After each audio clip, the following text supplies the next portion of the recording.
get to that, I just want to talk to you about the dream that we witnessed last night. We had our second concert in our traversal of the 48 Preludes and Fugues of Johann Sebastian Bach. It was a resounding success, but the performances for me were only part of it. We were backstage listening, jaws dropping at these beautiful performances, and also marveling at the distance everyone has come in these 8 weeks that we've been working together. We've been spending this time together working on Bach.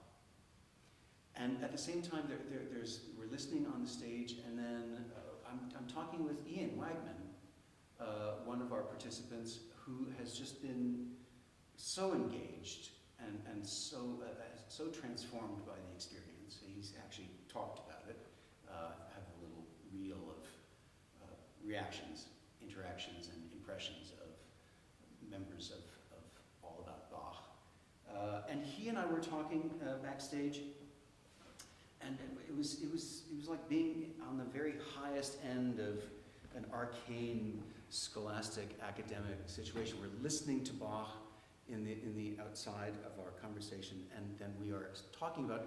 Ian was sort of sheepish, saying that he was reworking the E minor Prelude and Fugue that we had worked on together, and I'd made some suggestions, and he said, he really took them to heart, but he actually ended up going in a completely different direction, and explained to me, the refocus of his attention in this interpretation. And as it happened, I just said, Ian, that's an epiphany. That's what happens when we're immersed in this. And moreover, what happens when we are immersed in something like the Bach project, but with the tools of perception that I believe were part of my idea in presenting the course in the first place. And so we're actually speaking in a completely foreign language, and yet we are immersed in this language, and we feel we are gaining insight into the intention of this great composer. I don't think I ever imagined having that feeling of intellectual curiosity and community in exploration and experimentation as I experienced with Ian. Another friend who just got off stage playing the A-flat major fugue, Prelude and Fugue. I was heading to the choir room because I was going to be playing the B major later in the program. And he led me to the room, and then we ended up having a 10 or 15 minute conversation about the piece that he had just played, and we hadn't worked together before. And it was just extraordinary because we had reached the point, we have reached the point with this course where we are speaking this language of gestures that I've devised. I really can't express how grateful I am to Vedrana Subotic for inviting me here and doing everything in her power to make this 8-week course the most smooth running imaginable. And it's just been an extraordinary honor and memorable pleasure to work with Vedrana and all the participants of the course. So thank you. So I mentioned my Bach dream. This is a dream I had 30 years ago.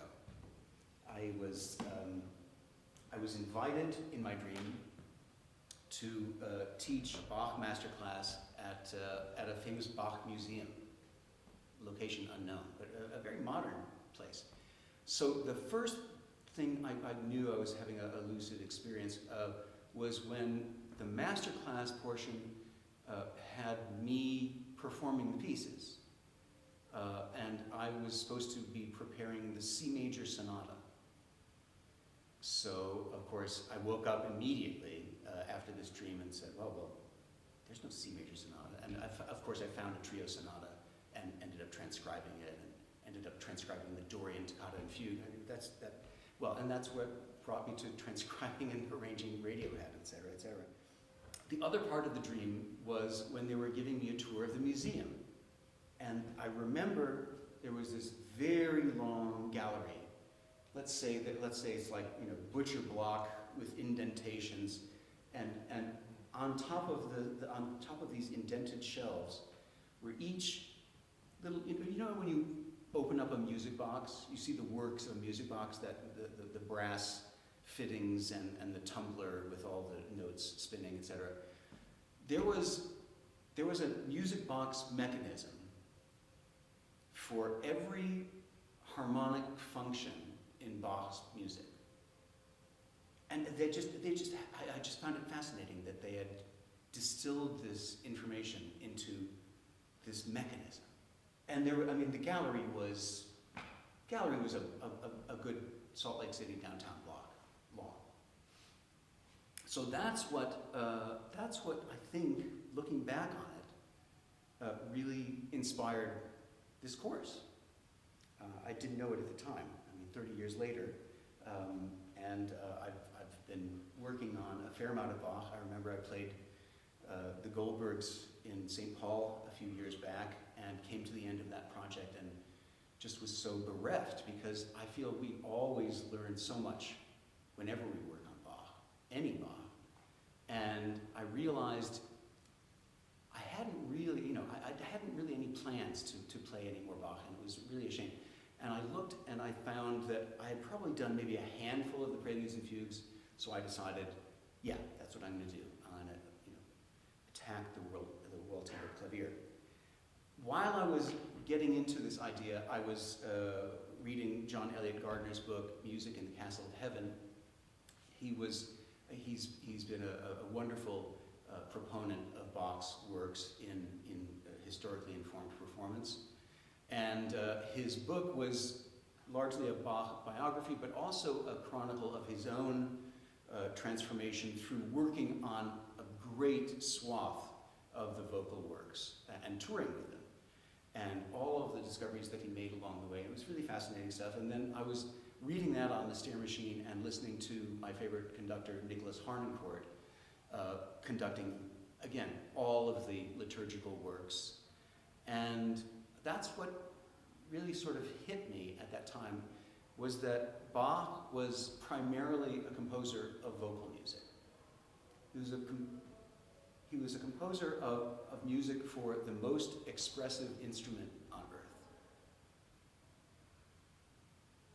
And I thought, this is so weird, because I love playing Bach, I love listening to Bach, but when we play Bach on the piano, where does all this wonderful expressivity go that I listen to, the Netherlands Bach project, all of these fantastic arias, soprano, countertenor.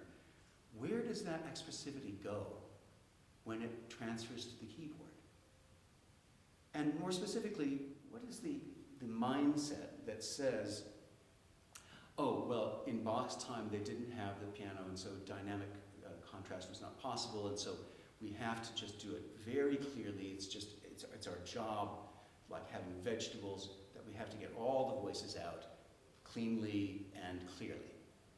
And besides, there's no dynamic indication, so I guess he meant it all to be the same volume. I really started to disagree with this point of view, and I sought to create a point of view that said that there were things in Bach's largely unnotated scores that would lead us to an insight that would enable us to create our own performances. I maintained that there were many variables in his notation that were worthy of variation, worthy of experimentation. But going back just briefly to my epiphany of Bach as a vocal composer, I came to the conclusion that there are as many articulations possible as there are consonants in any sung language, and as many ways of connection and distinction as there are elisions, sighs, gasps, breaths, punctuations. Let's say we're talking about variable articulative profiles. Let's say if we have a passage of 3/8 notes, such as open the fifth fugue, the D major in Book 2.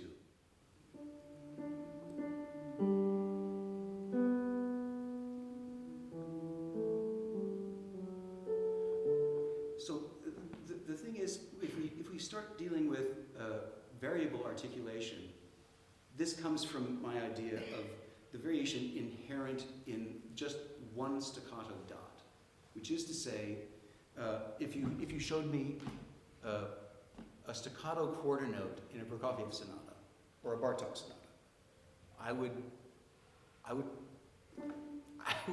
probably try and play it as short as I possibly could. I have had friends who actually have competitions to see who can play the shortest note. That is a thing. But if I ask my friend James Galway, former principal flutist at the Berlin Philharmonic, what a quarter note staccato is, Berlin Philharmonic chapter and verse says, quite rightly, staccato means half length. So between my Prokofiev staccato and my Berlin staccato, I mean, an eighth note, that's a nice long note. I believe this is a spectrum of possibility. And so particularly when I've come to recognize many times patterns in Bach's works or motives, in particular this repeated eighth note figure comes up quite a lot. I thought, why not vary the length, much as I would vary the length of these two poles of staccato possibility, by creating a momentum that goes from short to long, and so expands into a more lyric thing. So, and I kind of like that. It also gives a sense of momentum, the gathering of the space between those notes. The other thing is, if we think about what is on the page, I think one of the major fallacies and one of the major impediments to a little bit more, a little bit more freedom and serendipity and creativity is the idea that when an eighth note appears on the page as an eighth note, it must be held for the whole length of that eighth note. I think of the example of what the length of a quarter note would be, even without a dot, if it were marked pizzicato on the violin. Even if it was on the G string, she's playing a B flat, pizzicato. Do you think that's going to last the whole way? No, it's not. And so I think of note heads as placeholders. In other words, note heads as indications of where these notes fall in the continuum that we are creating, that we are generating.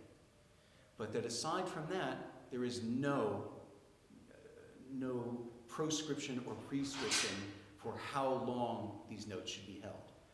I strive for a lot of transparency, so you will hear in many of my performances a great deal of shaving or tapering the sound of each note in a different way, each in a different way. On the other hand, you will also hear me on occasion lengthen notes in, for instance, practice of overholding, particularly, this C-sharp major prelude. I'm not playing these as even 16th. I'm actually, much like a harpsichordist would do if we wanted to bring something out, we would hold onto it, overhold onto it. I like to put those little slurs like we have in French editions where you want the note to hold. In any case, note heads as placeholders, and I also think it's good to think of them as note heads can be also various size. You know, Franz Liszt would write a sort of a cadenza, but he would then put these very thick note heads in the middle of it. I like that idea of visually seeing notes that are ambient and notes that are prominent. My favorite unused musical notation is one that I use all the time, and that's parenthesis. Every note that I play that I feel is not prominent needs to have a parenthesis around it, because visually we just see this long string of notes and we see no differentiation whatsoever. I want to tell you briefly about Leon's second law. This has very much to do with my variability of length. Leon Fleischer was, of course, the great pianist and pedagogue, and he and I played once a concert, and on one of my off nights I was listening to him play a Mozart concerto, and I went back fawning like a fanboy, absolutely, and I just couldn't go on enough about how beautiful his Mozart was, and so tailored, the articulation, etc. And they very soberly said, as pianists, we have 3 jobs: pushing the notes down, picking the notes up, and then how we interrelate them. And so I refer to Leon's second law a great deal in this course, and I refer to it here as the fact that as pianists, we really don't take enough responsibility for picking the notes up. And that's a constant variable. That's a constant variable. We have to, I feel, acknowledge Bach's works as a colloquy of voices, always. It's very difficult as pianists to think of that, because oftentimes we have, some nice sort of tandem sixths, and we're used to playing that in Brahms and just having it full out. But in Bach, we are always playing voices. It shouldn't sound like a barbershop quartet, not everybody singing out Louise. So I do a lot of play and articulation we'll come to. In the beginning, there was rhythm. Even before we had melody, we had rhythm. And the essentiality of conveying Bach's intrinsic structure, rhythmically, of his music. Does the theme start on a downbeat? Does it start on a weak beat? Do we ever arrive on a strong beat in the tonic? All of these should contribute to a sense of either groundedness or ephemerality. So rhythm is an extremely important thing. I mean, is this an andante in 4, or is this an andante in 2? Have we looked into whether it appeared one way in one edition and the other the other? The 2 most important texts in my whole work here, and I'm gratified to see it on a couple of people's bookshelves, is by Stephen Ledbetter, and it's just called, it's the Well-Tempered Clavier. It's his essays on virtually every prelude and fugue. He covers not only all the alternative editions, but he is able to really sleuth out the origins of all of these themes and motives. Oftentimes, Bach was the greatest recycler. We hear Pergolesi, everybody is quoted. As Leonard Bernstein said to Richard Danielpour, a friend of mine, good steel. Everything's been here, okay? And Bach was okay with that because he had a way to synthesize, to embrace the past and synthesize it into its best possible future. Why did I get off on that tangent? But no, essentially conveying the bar structure is the most important thing. Where are we in the bar? How many beats are we supposed to feel? And I feel that this can, within even one piece, that can change. We'll get to that. The constant interplay between duple and triple in Bach's works. I've been working a lot on the A major fugue with various folks in Book 1. And Czerny did a famous edition of the Well-Tempered Clavier. He was actually making many of his markings in his edition based on his remembrance of Beethoven performing it. So this 19th fugue, the A major, Czerny insisted that he recalled Beethoven starting this as one can imagine Beethoven doing somehow. Fortissimo on the downbeat. And I just think that's a wonderful clarion call for the beginning of, hey! Just on the downbeat, just flat out. And actually, this brings up our mutual Epiphany Day. What was that, Monday night? No, it was last night. Yes, me and Ian. Because Ian had an epiphany on the E minor, and I had an epiphany similarly on the A major.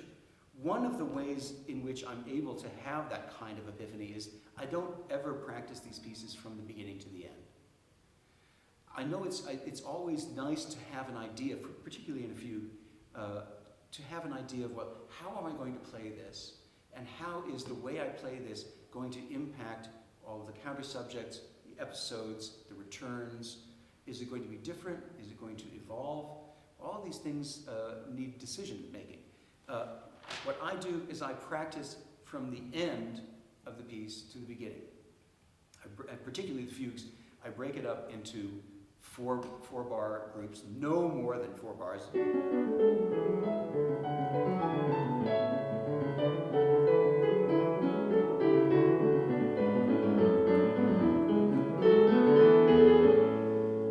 And I do that a few times, and then I add the 4 bars before that. And as I know it now, I don't really add segments together. I'm really zeroing in on those 4 bars. And what we do when we do that is we're seeing in reverse, well, actually, the first most important thing that we're doing is we are injecting and instilling the same kind of concentration into every 4 measures from the back to the front as we would, in the beginning of a glorious piece, Imagine having the same kind of concentration. It's like, oh, I'm really going to nail this about every 4 measures. Anyway, so in working through this, and I was also working through it very slowly, I came to realize that it's not really about the Beethovenian Sturm und Drang of planting the spear in the ground and proceeding from there. I think I came to the realization this A major fugue is the one that involves the greatest amount of duple versus triple play. And it reminds me very much, and I would not be surprised in the least if Darius Milhaud used this piece as a model for his fugue in Création du Monde, where he starts out with a zygote, and then it, of course, divides into different voices and different cellular creatures, and it expands from there, and they end up playing jazz at the end.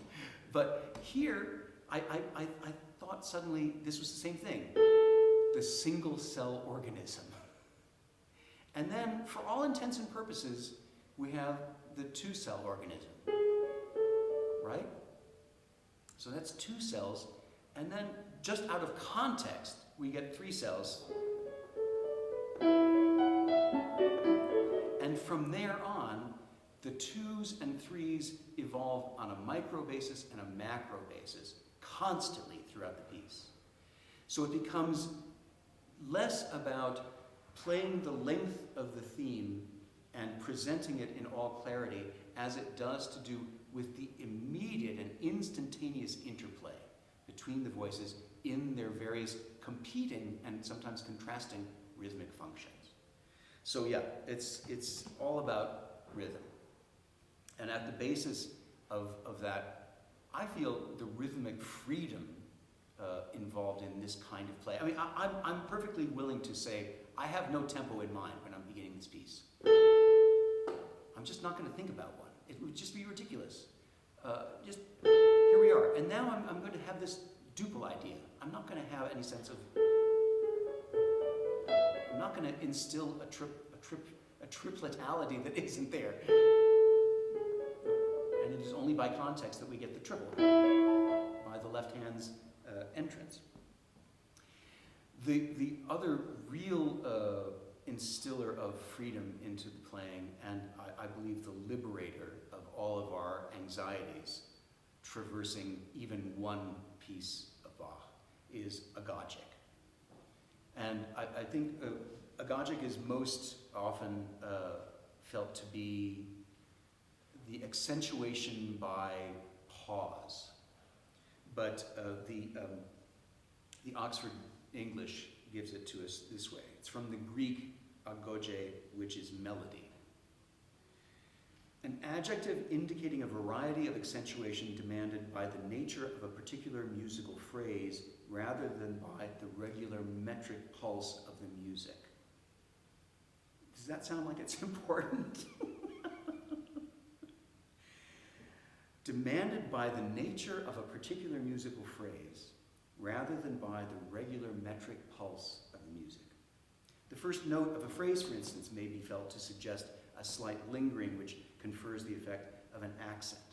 Similarly, a leap to a note significantly higher or lower than the preceding notes, or a strong discord resolving to a concord, may convey an effect of accentuation by means of lingering, pressure, etc. And there are other examples. The complementary term to agogic accent, accent of movement, is dynamic accent, accent of force, which implies the normal and rhythmic accentuation of a piece of music. This is the part that I really love, though. In a wider sense, agogic covers everything connected with expression, e.g. rallentando, accelerando, rubato, pause, accentuation as described above, etc. You'll notice that it covers everything having to do with rhythm. It says absolutely nothing about dynamics. Why? Because this is this is the world, the vocabulary, the glossary of musical possibility inherent in the instruments of Bach's time. On the harpsichord, it was not just a blanket thing of, oh, well, it's all the same volume. Other means were resorted to have exactly the same or even greater sense of expression by means of this agogic, the use of agogic.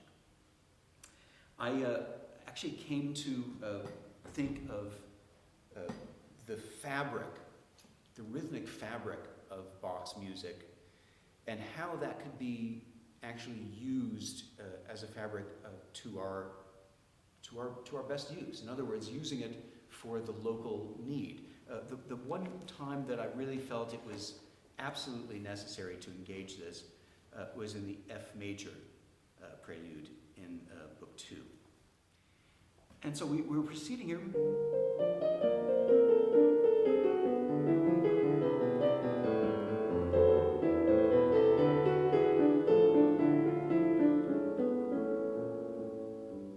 I mean, are we really supposed to imagine that he meant for us to do? Really? A major to F major in 4/8 notes? I really believe that in this circumstance, we really need to look at these eighth notes as a variable fabric of time. And so I think of this going by in terms of the eighth notes.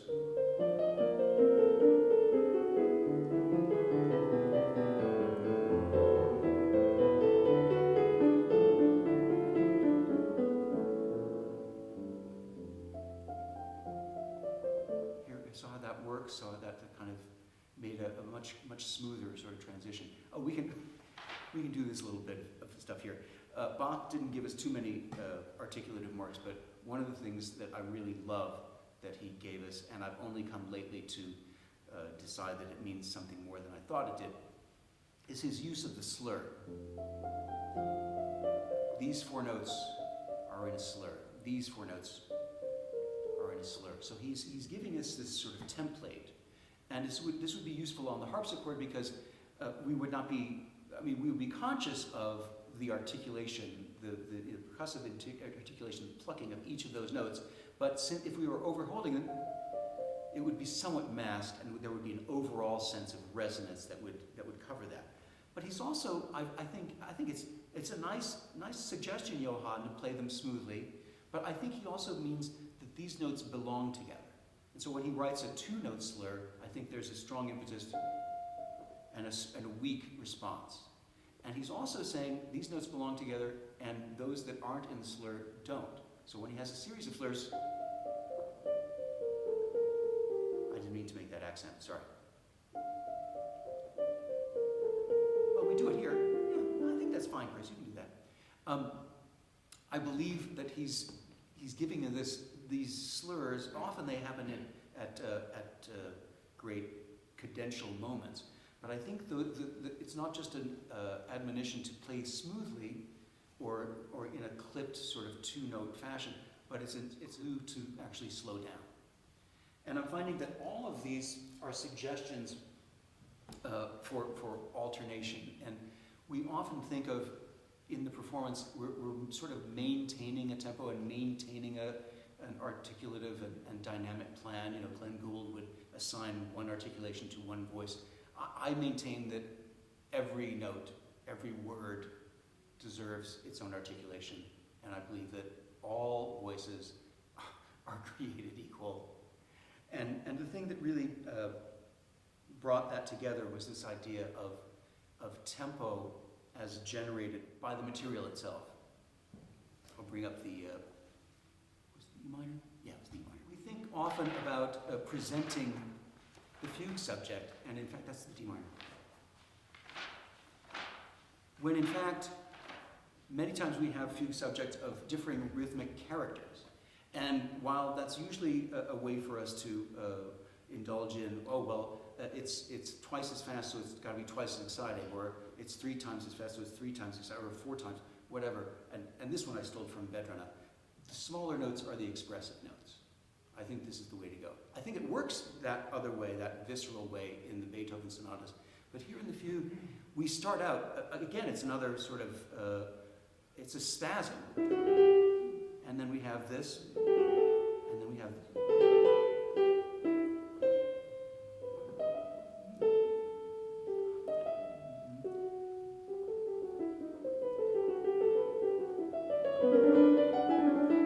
And so what I'm thinking is I'm trying to figure out the rhythmic character, and in fact, I'm allowing that the content of that character should be variable. So even at the beginning, I think that's what it is. I think that's what it is. It's a spasm. This is an extension of it, but still quite a roulade. And then I think we gain some eloquence here. So what I was saying about before, the expansion and contraction of rhythmic values. Here are our dots. He gave us some dots. So, and I think this is less the Prokofiev staccato and more the Berlin. These aren't slurred, but this is a tied note. I often talk about the tied notes really having to be tailored, and we have to think about the sound that emerges from that tie rather than, right? And then we have another dot, but it's a dotted quarter note. So it's still got to sing. It can't be the Woody Woodpecker staccato, right? And I think if we think about that the intonation, and intonation is the conveyance of all intervals by way of how we need to do them. I often think of it as dark matter between this, well, particularly, it's not enough to connect these or disconnect them. That doesn't acknowledge any connection at all. Intonation is the acknowledgement of that connection through rhythmic means, through the insertion of more space.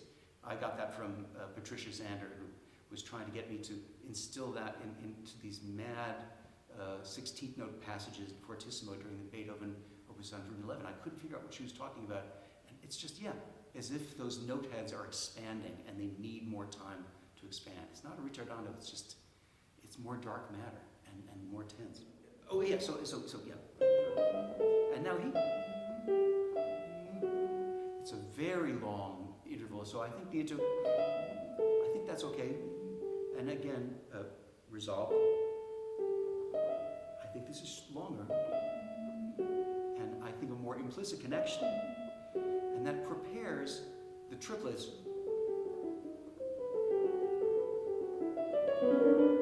And I think here, yeah, as we would say, the triplets are not an excitement, they are a murmuring. I came to this very soon after realizing that the 3 themes in the C-sharp minor of Book 1, one was Christ on the cross, that Cruxus theme.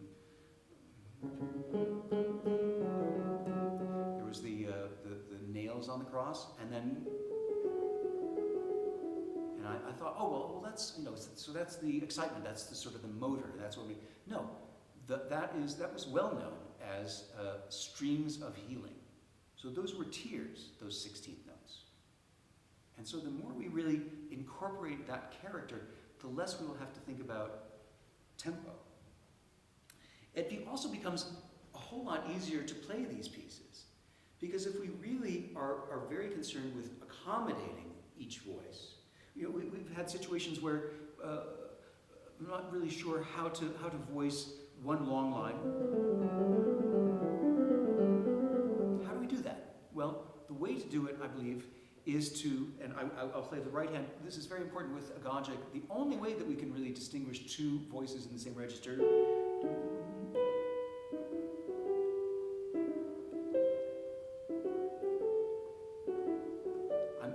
exaggerating the space, but I'm inserting a space at every exchange of voices, not the entrance to each voice, but the exchange of it. So everyone deserves a bow.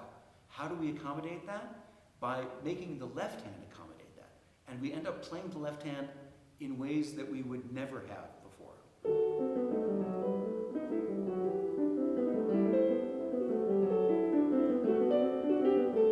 But I like that, right? And it's just a different way of orienting. I think often of this, particularly whenever I have these sequences that have voices in exactly the same register. How do we distinguish them? What would Bach have done? On the harpsichord, how would this be possible? It would only be possible through this expansion, through the insertion of dark matter, through the insertion of agogic space. So with that in mind, we can also have the material dictate the tempo. This just as we took the cue from the F major prelude, I think all of those figures in all of Bach's music, if I see a falling tetrachord, it is always going to be a diminuendo. I don't care. And this happens everywhere. And again, the most important thing in that regard is whenever we have the opportunity to cut back, as you'll see, as I finished the fugue, I didn't bring in second entrance like gangbusters. I allowed them the stage. I prepared the way. And so it's not just accommodating these changes on the fly, it's also preparing the way for the next voice to sing their best. So my dream, in short, came true because I feel like now when I go through this score, I'm not just going from the one end of the pool to the other and hoping I'm getting to the end. I'm bemoaning the fact that these pieces aren't longer because I'm in every second of it, and I feel like I'm looking at the score like Neo would look at those bad guys at the end of Matrix 1. I'm seeing in the notes, in the notations, or in the implied notations, what he intends and what we should do and what freedoms we have available to us and that we should take advantage of. This is my Casio 1100 Privia, and I love it. I've been playing exclusively on this instrument for the last year and a half. I mean, I only occasionally play on the two greatest Steinways on earth that live in my living room. But this is my chosen instrument, and part of it is because each note has 128 levels of touch sensitivity. And for instance, if I'm playing on my heavy action Steinways, sometimes I need to sort of throw my hand at the instrument to get it going. And on the Casio, that doesn't work. You throw your hand at it, it makes a really nasty accent. And it sounds really bad on a Streicher forte piano. But instead of speaking in the abstract about what would Bach do and how could we approximate what he's doing, I can actually experience it. When I was working through the set, I actually chose to record each one of the preludes and fugues on a different historical instrument. Let's go back. Privia goes into my computer, which has Logic Pro as its digital audio workspace. And into that, I've put this library of virtual historical instruments by the Pianotech company, Piano TEQ. And what they have done is they have physically modeled, they don't like, it's not really sampling, because they have physically modeled each one of these instruments such that it not only has the right sound, but I can alter every aspect of the sound. If I have a grand that I decide I want it to be a 9.5 foot grand, done. String length, yes, absolutely an option. Hammer hardness, temperament, of course, tuning. I have all kinds of temperaments in this instrument. Every aspect of every instrument is infinitely malleable. You know, EQ, reverb, and touch calibration. And when we access the harpsichord, the dynamic contrast goes away, and so we are left with what would Bach do? You know.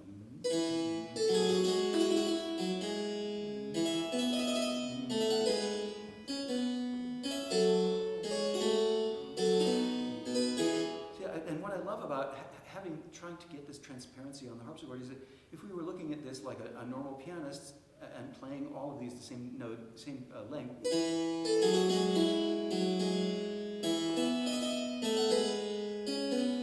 There's no transparency there. There's no clarity there. I love the idea of being able to hold one voice and let go with the other. I think it's the most frightening thing on earth to play a note in an up way. My two most depressing things about playing the piano is that every note that we play dies, and every note that we play is a downstroke, which is horrible. It's possible to make an upstroke, but you have to want to leave the ground. It's very hard to do that. One thing that'll make it a little bit less stingy, we've got our left hand sustaining along, so we've got a beautiful cushion. Again, that's the two voices accommodating each other. If it's a little hard to let go, we've got your back. So yes, I've got dozens and dozens of instruments here. Forte pianos are particular favorites because we talk about feathered touch in a Mozart concerto, etc. And this, we hear the featheredness of the touch in these forte pianos. In the release of the note, as Leon would have us do.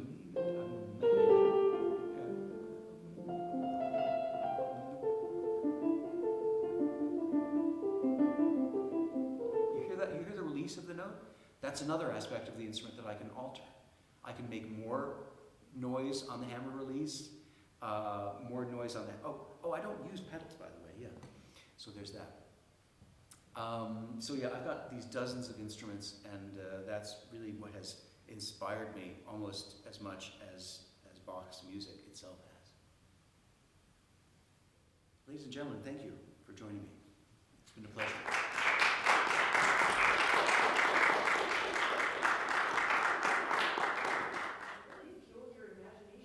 Absolutely. Like, you're on fire about this. Oh, I know. Well, yeah. Yeah. And it's so I'm with you, great to Pam. see such a great artist as yourself, just like, hey, at my age, I've just discovered this new amazing thing. And now Yeah. I'm going to reinterpret all of these 48 in a brand new way that I haven't thought about before. And I think that's fantastic. Yeah. It's what's extraordinarily gratifying is that some of the kids have responded to this kind of activity. So many. And so many of us all, it's very exciting playing this music sometimes. And we have the feeling of perpetuating the motion. And that inevitably gets us into trouble. There are some places in Bach's music, I didn't get to play it, but oh yeah, the E-flat fugue from Book 1. I'm a great believer in consistency of tempo, and all the kids were coming up to, did you like the tempo of this one fugue, or did you? I don't like any tempo. And the proof is actually in Bach's music, that the E-flat fugue, there's the episode, that is not going to work at that tempo. And am I going to play the rest of the piece at this tempo? No, Bach is saying, this stuff moves, this stuff is serene. And he's saying this throughout the piece. So why would you have a consistent vision of the momentum of a piece which is not informed by anything other than prior practice, right? Right. And you've been so great about, like, providing ideas to the students to try. Because one of the problems with playing Baroque music, if you're looking at a score that's more like the original, is there aren't any markings on it. So as modern trained players, we look at it and we're like, well, I guess I'm going to play it straight. It's kind of, you have to fight against that. Yeah. And this way is, this whole experience for the students and everyone, the listeners as well, is I've been very pleased with the performances so far that we've heard. They're very musical, Yeah. and quite imaginative, and it also empowers the students. Oh yeah. Which is important for training future musicians to Well, and empower them with their own power to have the freedom to choose some options that work for them and they really feel. Yeah. Well, Chantel said, you've made us, you've led us to find our own truth.